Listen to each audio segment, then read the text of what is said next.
Eileen supports a technology infrastructure across the world and also large headquarters in London. So welcome, Eileen. Thank you very much for joining me. How are you today? Thank you for having me. I'm very well today. Thanks for asking. How are you? Very well indeed. Now I'm in London and you're in Scotland. I am, yes. So while our countries are still connected, it's yeah, we are a union. We are as yes. Well, we're still in the union. We should get on. So I've got well, first of all, how's your lockdown been? Wow, that is a really good question. If I summed it up in one word, I would say tumultuous. It's been really good, actually. If somebody said to me in March, how do you fancy working from home for a year? I'd say, bring it on. But that was in a completely different set of circumstances without coronavirus, and it was through choice. So this year has been interesting. It has been unusual. I have adapted my leadership style.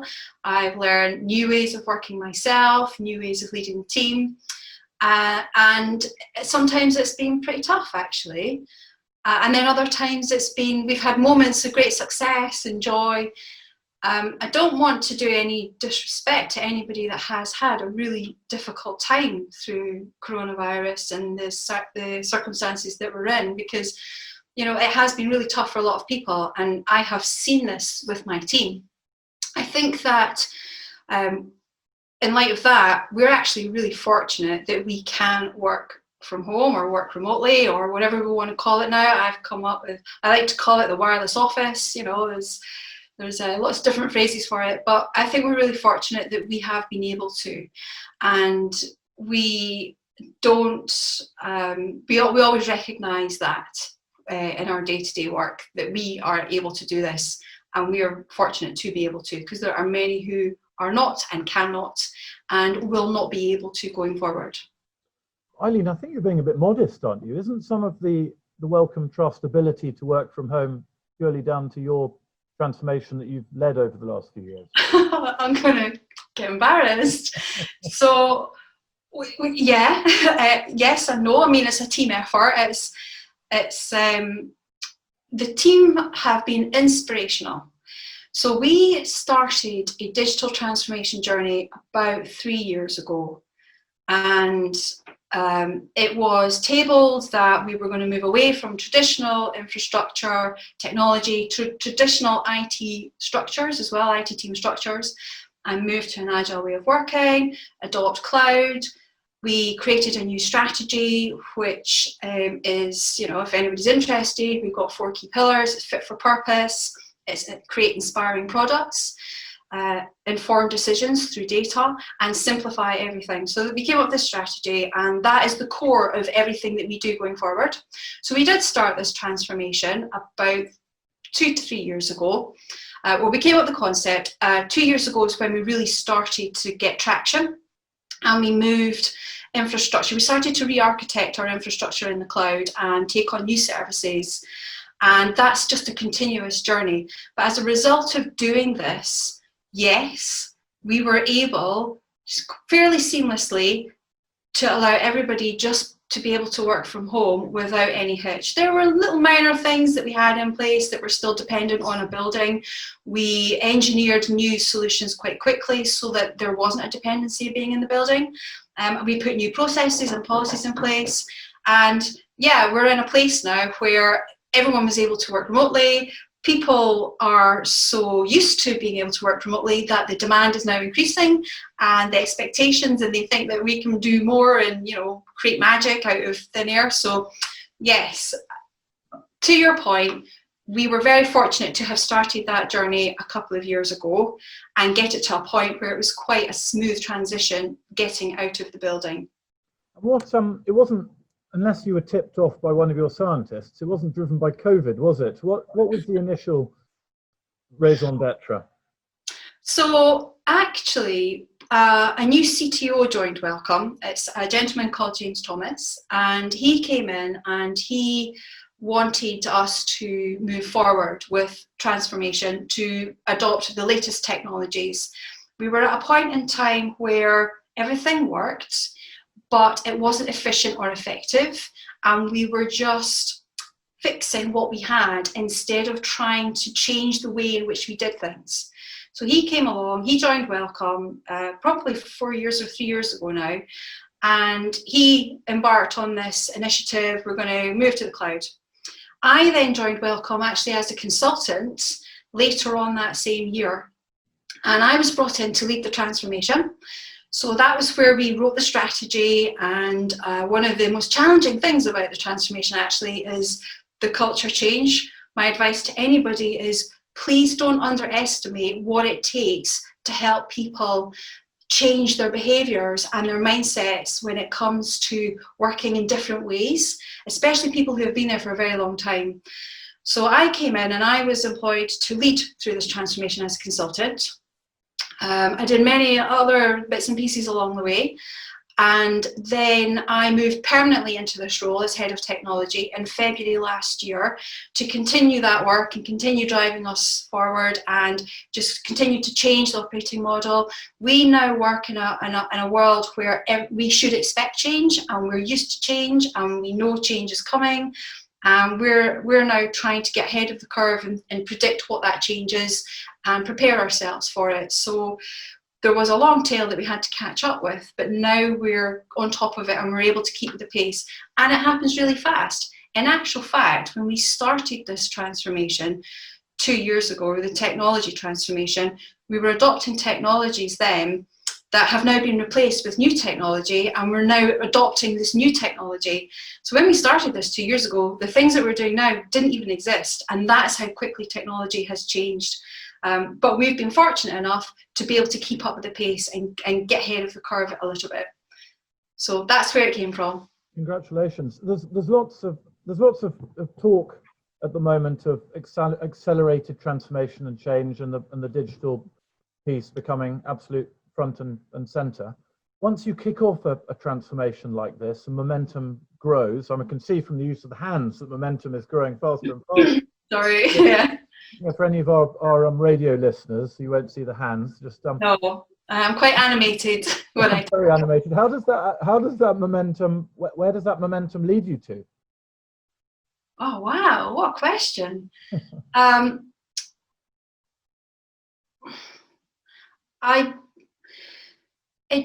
Where does it lead you to? So I think we need to take a little step back, and when you start a journey, my advice would be always have a vision and never lose sight of the vision, but also be prepared to change and update your vision as the world around you changes. The other thing is always make sure that you have a purpose and you give people a purpose. And if you have those two things, then actually that's how you get that momentum, because people understand the goal that they're trying to get to. Now, a digital transformation will not really have an end date, because once you enter into this, you're then always going to be transforming. So where you're going to is probably getting comfortable with the world that is constantly changing around you and helping people continuously develop their skills and want to professionally develop and keep the pace with what's actually going on in society, with technology and with the world around them. So that's probably where it's getting you to, is to a place where you can actually keep up with what's going on, and ideally I would love to be in a place where we were inventing things and we were coming up with new ideas and fresh ways of doing things. So one of the values that we try and instill in the team is to just always experiment and be creative. And I think that comes from working in an agile way. So we're adopting new approaches where we will approach everything through a feasibility study, and we'll give it an opportunity to experiment. We give staff the opportunity to try and innovate and come up with new ways of doing things. And that's another way where we're able to build in this momentum, because we're experimenting whilst we continue to drive forward and do what is the right thing for Wellcome. I love the analogy of, perhaps it's a sailing client of mine who gave the analogy of all the boats around the UK, obviously UK being an island, and all these boats have been happily setting sail to go, do whatever they do, or fishing or tourist trips or whatever. And suddenly a massive change comes upon us, and all these boats need to get upgraded because they are now going into uncharted waters. And it's extraordinary how, if you think of the IT or technology or digital or whatever you want to call it, infrastructure across the UK, how many organizations, companies, government bodies, etc., are having to go through that upgrade. And it's something which, if you don't go through, we're terrified of being left behind. And yeah. At Vanquist, for example, the experience that we have has been that we have 60 or so consultants. We're operating across Europe, and those consultants can work from anywhere. And what COVID has done is accelerate that process, because I don't know if you can see, but I'm in a 60-person office and it's only me here today. And that is because everyone is busy working from their homes, and they can do it just as effectively as they can here. But it's extraordinary how, perhaps to use a Warren Buffett expression, how the tide has gone out and suddenly you can see who's wearing swimming trunks. Yeah. That's brilliant. Yeah. So I love your advice for digital transformation. Just on the cultural piece, it is perhaps an area that is often neglected. And how, it's easy. I'm not suggesting it is easy actually for a moment to make technology plans or project plans and so on, particularly now, but the often neglected piece is the change management and cultural change piece. How did you go about that part of it? And was it a catch-up piece or something you had in mind? So we actually have a philosophy that we live by, and that is to lead with intent. Now, to any new leaders out there, it can be, let me explain what leading with intent is first, and then I'll go into the challenges around that. Leading with intent is where you empower people to make the right decisions, and your role is to steer the ship. So it's interesting that you actually talked about these boats that require an infrastructure upgrade, etc., because actually it leads me on to this story about a submarine commander called David Marquette. And he has written a book, and it's called Turn the Ship Around. And he talks about leading with intent. And he came in, so I'm going to paraphrase here, but effectively, he was the most successful submarine commander in the US Navy, and it was because he led with intent, and he put the decision-making power where the information was. Now, we have adopted this principle, this philosophy, in how we lead our team. To people who come from a very traditional management style or management background, where they're the ones who get the information pushed up to them, it's been quite difficult for those people to step back and not make people's decisions for them, and instead let those experts who have that information actually come up with the answers.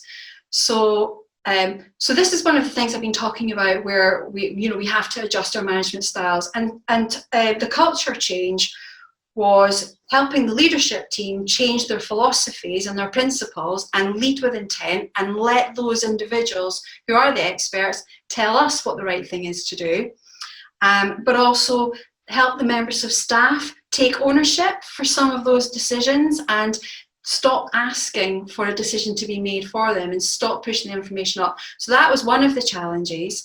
We still work at that, but the way that we have probably been able to handle that is just by constantly reminding people, you are empowered to make that decision. You tell me what's the right thing to do, and as a committee we can then figure out where we go next. Also, one of the other things is when people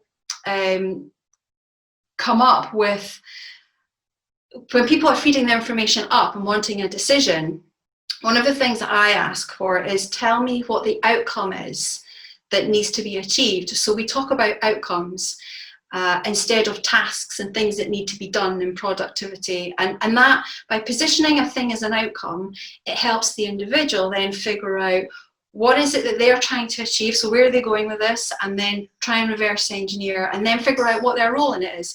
So it's been a long journey. I don't really like using that word to describe these kinds of things, but it has been it's been enjoyable, and helping individuals be empowered to make these decisions has actually been a joy to watch, because they started off a bit startled, not entirely sure what they could and couldn't make a decision about. By helping this leadership team step back and just watch people experiment and make these decisions and correct them as they go along the way. You know, our job is to steer and correct and intervene if necessary. I have seen the team flourish. They're a high-performing team. They do make their decisions, and they have learned when they need to escalate and what that needs to be and to who, and it works really, really well, actually. As a leader, on the other side of it, it can be quite disempowering sometimes, because you feel almost useless. And you think, you feel like you need to be doing a thing, but actually by letting the team flourish, by letting the team be empowered, and by sitting back and correcting in the right places, managing the risk and, you know, owning the budget or whatever that needs to look like, is the way to be a good leader, especially in this day and age. So the culture change has been interesting, because there's multiple facets that we had to look at changing. And also it was those individuals who had been there for an exceptionally long time, so I'm talking 20 years. This was a whole brand new way of thinking and working and adjusting to change and adjusting to making decisions, and you know, it was very far stretched from what they were used to. Sounds like you've lit the flame of motivation in everyone, which is a number of conversations that we have about engagement and motivation, and you know, the constantly trending on LinkedIn. But your mantra is really a very simple one, isn't it? It's talk to the people, find out what they'd like, what part they'd like to play, and how they would like the picture to get created, and then let them get on with it. Yeah, definitely. I think, as you know, set the vision and give them the purpose, and you know, our job is to think at that level and to keep it on track. We can't be getting into the detail and the micromanaging, and you know, that's not my style anyway. Yeah. But this would not have been as successful as it is if it wasn't for the fact that all of the leadership team behave like this. So we did have to think about helping the leadership team think in this way. Yeah. Some of them, you know, adopted it really quickly. Others have warmed up to it, but everybody thinks like this. So it's almost a common position when somebody asks a question. We will say, well, what do you think? And they're used to hearing this. Yeah, it is a joy. It is a joy. Now, Eileen, you were in the Computer Weekly. Yeah. 50 most influential female technology leaders. Yeah, what's that all about? Well, extraordinary accolade. Now, the one thing I'm sorry that you were only in the 40 to 50. Oh, behave! I don't mean that by age. I mean that by ranking. But you've been tipped for greatness. So I'm thinking that next time you'd be top 10. Oh. Anyway, this isn't the aim of this interview isn't simply to flatter you. It's to find out a little bit more about you. So tell me, what traits do you think you have that have created the person that you are today, and the one that's tipped for greatness in the future? So that's really interesting, because I don't go out to achieve awards and to be recognized, and everything that I do comes from quite a strong moral belief that I'm doing the right thing and I'm doing it for the right reasons. I'm not motivated by the same things as some other people are. Yep. I'm motivated by making a difference, or by feeling like I'm adding value, or so the third sector actually is something that I'm drawn to, because I feel like I'm doing something noble.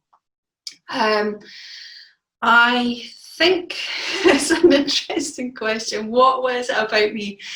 It was a surprise, if I'm perfectly honest, because I don't go out looking for these kinds of things. Okay. It's almost like a byproduct of whatever it is that I've done up to this point in time, isn't it? Eileen, let's put the accolade to one side. Right. What are the four qualities in yourself that you would recognise above all others? I have an open mind. I do have a high moral compass, I'm afraid. I have integrity. I will always treat people the way that I would like to be treated. And because I have a high moral compass and integrity, I feel like it's always going to be honest and right and just. So I have a strong sense of justice. I think that I have self-belief. Interestingly, and this might be a little bit controversial, but I never really saw my gender as something that would hold me back. And it's not been until recent times when it became topical that I started to notice that, well, perhaps in my past it had, but actually I'm not sure it has, because I have a self-belief and I do think I'm as good as anyone else out there. But not that, I don't mean that in an egotistical way. I just think, why can't I do this? Well, try. And so I think perhaps the fact that I was always open, I was willing to try anything and see if I could do it or not. I've always pushed myself in order to understand what my capabilities are. And I think I'm creative. I'm very creative, and I will always try and find another way of achieving an outcome if an obstacle is put in my way. So I don't always take no for an answer. I'll always try and find a way. And have you always had that self-belief? No, I think that's come over time as I have grown older, wiser, a few more grey hairs. I think it's been a thing where I've learned, as I've pushed myself and learned my capabilities, I have realised that I am capable of X and Y. And if I want to be able to do a cartwheel, try and practice often enough, and I can do it. And so as a result of doing more and more of these things over time, it has just instilled a deeper sense of self-belief. So I think that, to answer your question, it probably started out as I am experimental, and I will always open to trying new things. And as a result of always being open to trying new things, it's just embedded a firmer self-belief in myself. Can you do a cartwheel? I used to be very good at cartwheels when I was younger. I used to do gymnastics. Don't ask me to do one now, because what will happen is I'll go, yeah, I'll do a cartwheel. I'll crack on, I'll do a cartwheel, and I'll end up injuring myself because I haven't done it for 20 years or something. Share the cartwheel on a different video. That's right, yeah, that's right, yeah. Tell me, there will be people listening to this who are aspiring Eileen Jennings-Brown, and perhaps starting out in their career, or perhaps halfway through their career. What advice would you have for those people who are looking or listening to this, looking at you, thinking that's really where I want to get to? So when I was young and first started out in IT, I wasn't very confident, and I am actually quite a shy person, but I hide it quite well. But a boss said to me once, and this has always stuck with me, a boss said to me once, Eileen, when you are there providing support to those people, I first started out in IT support, you know more than they do, and they're looking to you for support. And that's always stuck with me, because it made me realise it doesn't matter if I don't know very much. Actually, I do know more than them, which is why they're asking me for help, and I will find a way of helping them. So I think, keep that with you at all times. You do know more than you think, than you give yourself credit for. And what other advice would I give? I had a really good mentor about 10 years ago, and I never even recognise this person as a formal capacity of a mentor, but they took an interest in me, and we just used to talk. I would share some kind of business challenges that I had, and they were really wise at helping me solve these. I think if you are looking to get ahead, please do find yourself a person that you can leverage that support from, just somebody to bounce ideas off. I'm willing to offer mentorship to anybody who would like some of my time. I'm a member of the BCS, and we actually have a mentorship program through the BCS, which you can sign up for, or by all means, I'm sure we'll find a way of getting in touch. But I'm willing to help anybody. I think that anybody is capable of anything. You just have to try. And different people are capable of different things to different degrees. So the other piece of advice I would give is find the thing that you enjoy and try and turn that into a way of being a career for you. I was fortunate, I discovered that I enjoyed IT. And I actually think I'm really lucky that I do my job for a hobby. But IT then became not enough for me. You know, I'll always be an engineer at heart. I'll always want to know how things work and break things and put them back together. But I became a lot more interested in people and the people side of it, and the social sciences, the behaviour science. So I'm really interested in the behaviours and what it is that motivates people in order to go down a path or behave in a certain way. So find the thing that you enjoy and try and build that into your job or create a career around it. That's advice that I would give people. That sounds like great advice. I think the other thing is that in order to, for anyone on their career, there is always an interview to get to the next step. Do you have any advice around, I mean, if you are interviewing someone, how do you approach that interview? What advice might you offer someone that's coming to interview with you? I look for energy. Interestingly, feedback that I have had when I have attended interviews is about my enthusiasm and my energy. That's something that comes across. So, you know, not everybody's going to have that. Nerves get in the way. So one of the other things that I do when I'm interviewing people is always try and help them feel a bit more relaxed by cracking a joke, or showing them that I'm actually a normal person and not somebody to be frightened of, and we're just having a chat, and it's a two-way conversation. So my advice to anybody going to interviews is always remember it is a two-way conversation. You are interviewing them as well, and you can say no. There's no harm in going for the interview and then turning it down if it doesn't feel right for you.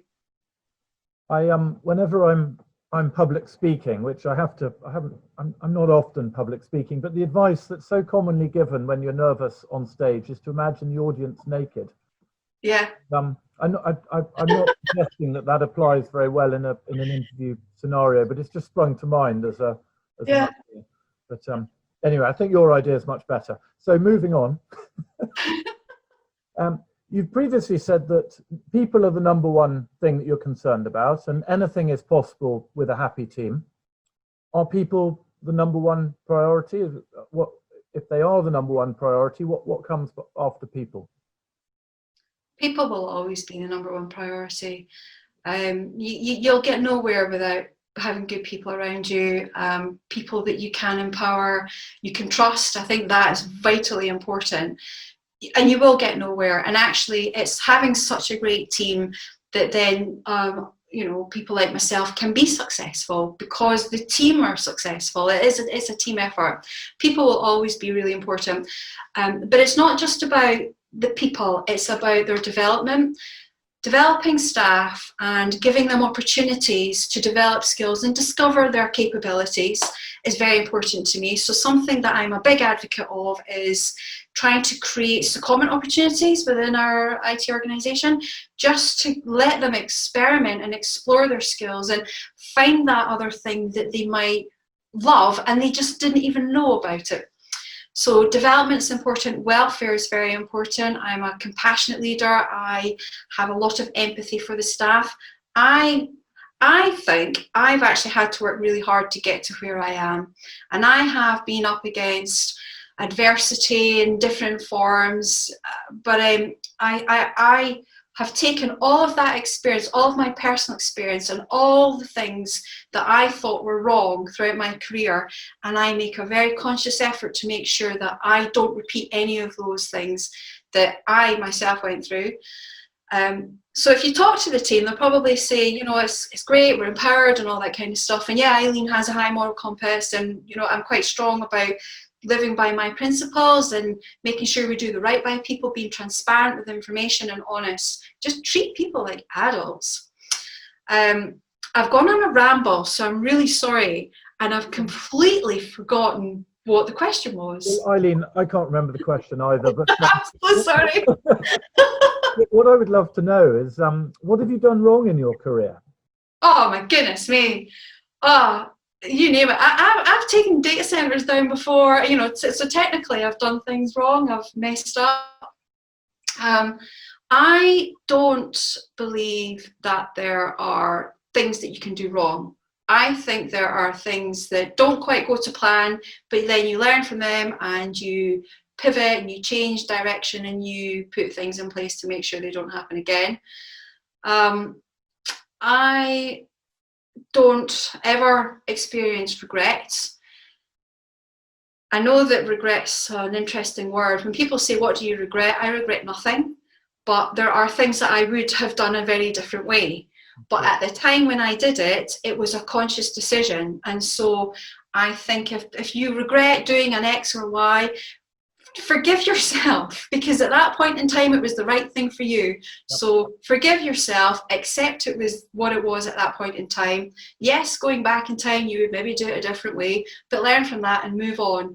And so I think I wouldn't like to say anything's gone wrong, because there are 100 things that have gone wrong in that definition. Yep. But there are 100 things that I would have done in a very different way. Yeah, it's not what you do wrong, is it? It's how you react. Yeah, and how you deal with it as well, how you feel about it, and, you know, just forgive yourself. It's okay to make mistakes. We're people. What's important to me, and something I've instilled in the team, is we don't blame anybody for anything.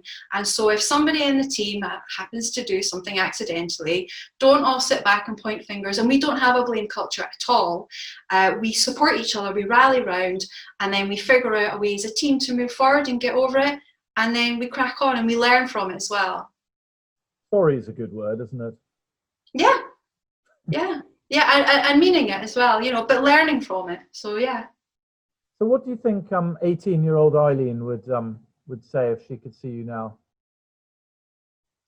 She'd say, "Oh, that's a nice surprise." Is it a surprise? What do you think 18-year-old Eileen would expect you to be doing now? Well, 18-year-old Eileen would want me to be happy. And for me, whenever I get asked the question, what is it that you want for yourself in the future? Do you know what? It's to be happy. And so, and only I am responsible for my happiness.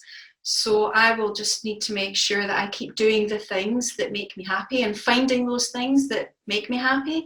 Being creative, do you know, painting makes me happy.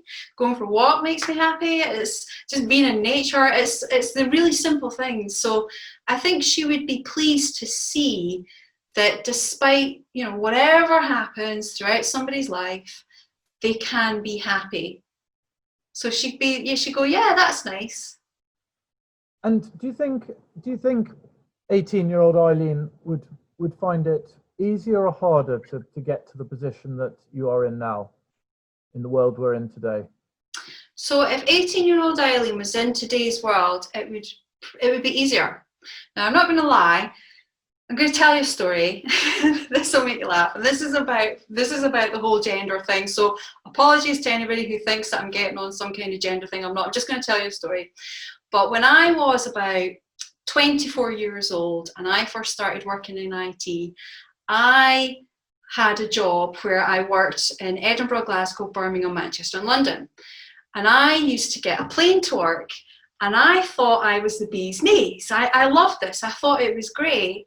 And at that point in time, it was an IT director for an organisation who believed in me and said, yeah, we'll take a punt. I wasn't IT trained, but he said, we'll take a punt. We've found somebody who's genuinely interested, seems to be capable, so we'll take a punt and we'll give her a job in IT.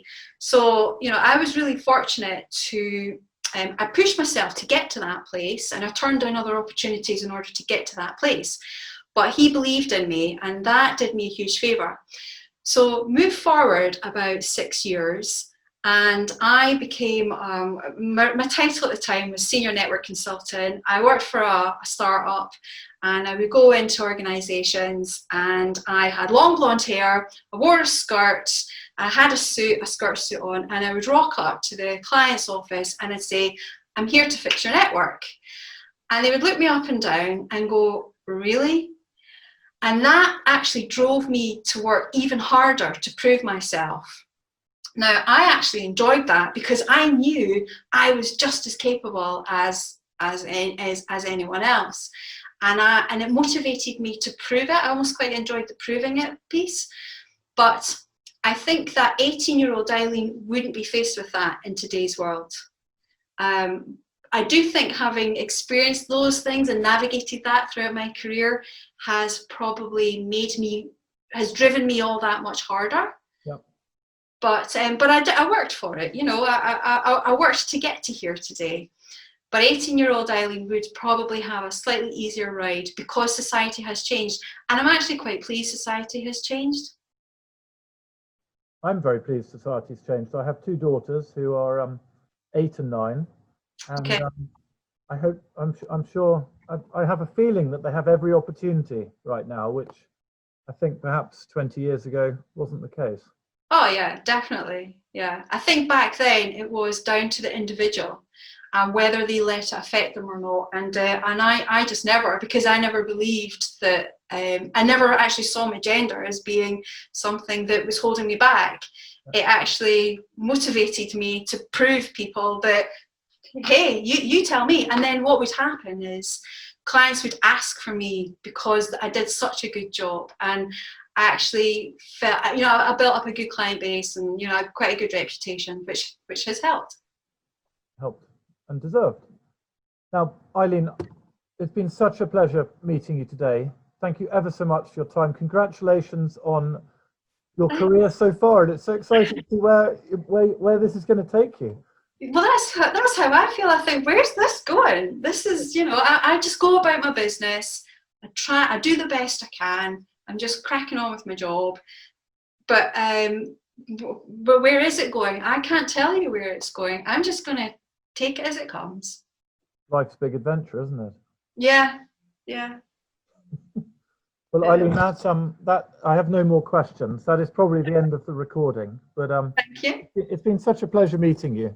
Thank you so much for agreeing to be interviewed, because I know it's a little bit of a it's a slightly pedestrian setup that I've got here, but the content It's fine. It's fine. You know, I'll be honest with you, I'm fairly new to these kinds of things as well, so nothing to apologize for. And, you know, to answer one of your previous questions, actually, what's really important to me is that the people don't judge other people, because you do not know what's going on in people's lives, and you just so don't judge. So no judgments. Take you as you come, and we make the most of it and make sure that we have fun doing it. One question I was keen to ask actually is where would you be today if it wasn't for COVID? Where would you be working? London. So I do work in London, okay. But I would commute every week on a Monday, fly down or get the train or whatever method of transport, and then I would stay in a hotel and travel back on a Thursday usually. So I would be, today is a Wednesday, so I would be in the office. And that routine is completely out of the window, is it? You're now based in Stirling.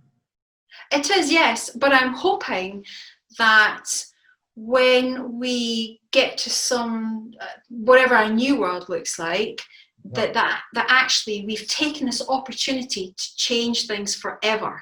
So I'm doing my best to make sure that we think about the people. You know, here's a question for you.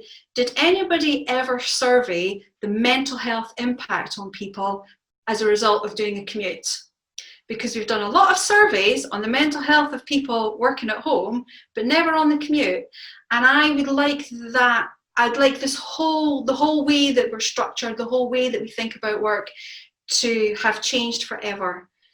Which is why I do talk about outcomes, and I do talk about, I'm one of those leaders where I'm actually interested in what you produce and the quality of it, and not when you do it, or the time that you need to work. And you can fit your life in around whatever it is that's going on, because actually, if you can give us the thing at the time to the quality by an agreed date, if you do 15 hours in a day, then that's okay. I mean, obviously there's a social responsibility there as a leader in an organisation, but I just think we need to take this opportunity to try and change things forever. And I really, really hope we do. The only thing I would say is that the changing things forever is a difficult mantra. So, for example, the people who aren't commuting are spending more time in their homes. The people who are spending more time in their home working from home often aren't equipped to work from home. Correct. There's apparently a surge of people coming out of cities going to the countryside to lead completely different lives. And through all of this change, I share your optimism for the world that we're in and the future, etc. However, I think that there are going to be I just think there will be an awful lot of fallout.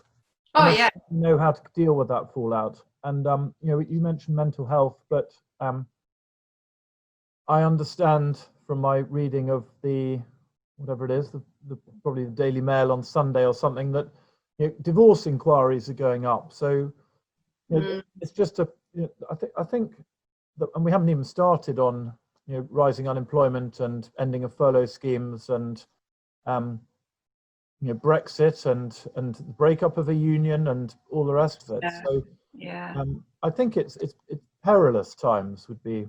Oh yeah, I agree. I bet. I agree. And we're not, for all the wonderful empathetic leaders like yourself, I think you're few and far between. And even if you weren't few and far between, having time to worry about all the other people and their problems and so on is a big ask. So I'm a naturally optimistic person, and I don't want you to think that that's changed. But I think I look around me with newly inquiring, concerned eyes. Let's put it like that. Oh yeah, I'm with you. I agree. I do worry about the future.